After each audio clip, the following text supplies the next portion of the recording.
વાત કરીએ ગુજરાતની રાજકીય હવામાં આમ આદમી પાર્ટીની આક્રમક શૈલી આપણે સતત જોઈ રહ્યા છીએ અને તેમાં પણ ગોપાલ ઇટાલિયા અનેક મુદ્દે બોલે છે અને ચર્ચામાં આવે છે। આ વખતે તેમની કેટલીક હરકતો ચર્ચામાં આવી, જ્યાં તેઓ મહિલા પોલીસ કર્મીને પગે પડે છે અને સરકાર સામે આક્ષેપો કરે છે। જો કે મુદ્દો હતો ખેડૂતોનો। હવે આ ઘટના બનતા આપ તરફથીઓને ખેડૂતોના હિત માટેની લડત ગણવામાં આવી છે, જ્યારે વિરોધીઓ તેને ગુંડાગીરી અને નાટક તરીકે જુએ છે।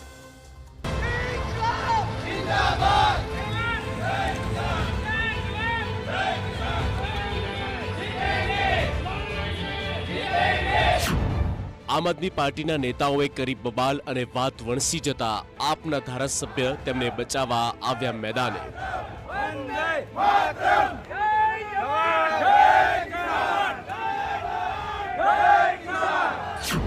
ગોપાલ ઇટાલિયાનો નાટકીય વિરોધ, મહિલા પોલીસ કર્મીને પગે પડ્યા, આપના કાર્યકરો સામે થઈ ફરિયાદ।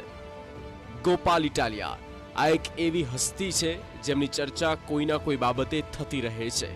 ચેલેન્જની રાજનીતિ હોય કે જૂતું ફેંકવાથી લઈને જૂતું પડવા સુધી, અને હવે પગે પડવાનો નાટકીય ઘટનાક્રમ।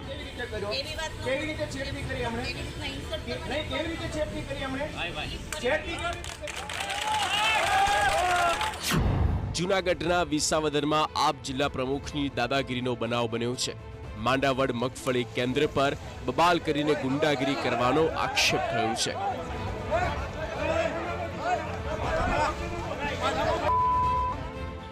પોલીસ સ્ટેશન પર વરઘોડો કાઢી આપના નેતા હાજર થયા।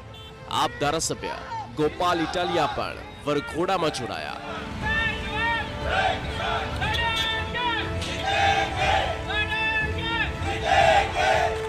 ગોપાલ ઇટાલિયાની મહિલા પોલીસ કર્મીને પગે પડી રજૂઆત કરવામાં આવી।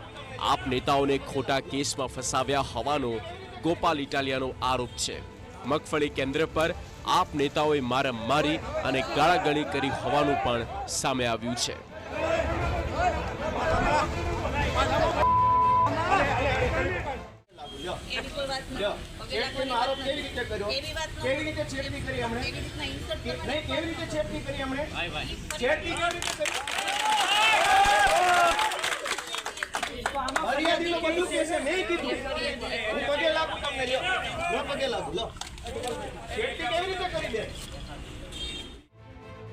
વિસાવદરમાં ટેકાના ભાવે ખરીદ કેન્દ્રમાં ખેડૂતોને ડરાવી ધમકાવી તેમની પાસે પૈસા માંગવામાં આવતા હોવાની ફરિયાદ મળી। જૂનાગઢ જિલ્લા પ્રમુખ હરીશ સાવલિયા અને તેમની ટીમ ખેડૂતની મદદ કરવા પહોંચ્યા। આ દરમિયાન તેમના પર છેડતીનો ગુનો દાખલ કરાયો, જેમાં હરીશ સાવલિયા, રવિ ડોબરિયા, ભદ્રેશ બાબરિયાએ પોલીસ સ્ટેશન જઈ પોતે અટકાયત કરાવી હતી।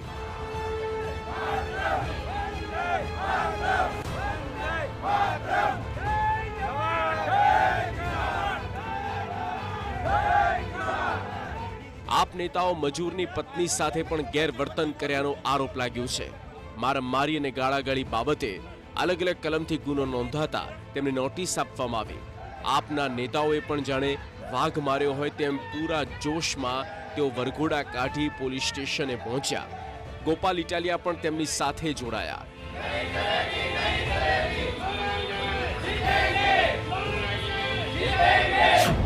પોલીસ સ્ટેશને જઈ ગોપાલ ઇટાલિયાએ મહિલા પોલીસ કર્મી સાથે જીભાજોડી કરી। મહિલા પોલીસ કર્મીની ઠેકડી ઉડાડતા હોય તેવું વર્તન કર્યું। આજીજી કરતા તે ઘૂંટણીએ પડ્યા। ઇટાલિયાનો આરોપ છે કે ખેડૂતો માટે લડે છે એટલે સરકાર તેમને ફસાવવા માંગે છે। માંડાવડ મગફળી કેન્દ્ર પર આપ નેતાએ કરેલા વર્તન સામે તેમના પર ખોટો કેસ કરાયો છે। કોઈની ઉપર 307 હરીશભાઈ ઉપર એટ્રોસિટીની કલમ લાગી। આ તો એટ્રોસિટીના કાયદાનો ભયંકર દુરુપયોગ કહેવાય। સમાજમાં ગરીબ માણસને, વંચિત માણસને રક્ષણ મળે, એના અધિકારોનું રક્ષણ થાય એટલા માટે એટ્રોસિટીનો કાયદો બનાવ્યો છે। પણ આ ભાજપની દલાલી કરનારા લોકો અને ભાજપના એજન્ટોએ મળી અને એટ્રોસિટીના કાયદાને ભાજપની વિરુદ્ધ લડતા લોકોને ફસાવી દેવાનું એક હથિયાર બનાવવામાં આવ્યું। તો મગફળી કેન્દ્ર પર ખેડૂતો પાસે ખોટી રીતે નાણાં ઉઘરાવાતા હોવાનો આરોપ સાથે આપના પ્રમુખ હરીશ સાવલિયા તેમજ કાર્યકર્તાઓ ત્રાટક્યા, જ્યાં જઈને તેમણે ધમકી આપી, મજૂરો સાથે ગાળાગાળી કરીને માર માર્યો। આ મામલે ત્યાં હાજર કેટલાક ખેડૂતોએ વિરોધ કર્યો. આ કહેવું છે સ્થાનિક પોલીસનું. तो इसमें 3 लोग हैं, एक हरीश सावलिया जो आम आदमी पार्टी के जिला प्रमुख हैं, एक रवि डोडिया और एक भद्रेश बाबरिया. तो इन्होंने जो है वहाँ जो लेबरर थे उनके साथ मारपीट की, गाली गलौज की और कुछ जाति सूचक शब्द जो हैं इस्तेमाल किए. और एक लेबरर की जो वाइफ थी उनके साथ जो है इन्होंने गलत तरीके से जो है उनको छुआ. ધારાસભ્ય ગોપાલ ઇટાલિયાએ સવાલ ઉઠાવ્યો કે વગર તપાસે છેડતીની ફરિયાદ કેવી રીતે દાખલ થઈ. આ દરમિયાન ગોપાલ ઇટાલિયા અને પોલીસ અધિકારી સાથે દલીલો થઈ, જે ચર્ચાનો વિષય બની છે. Bureau report, TV9.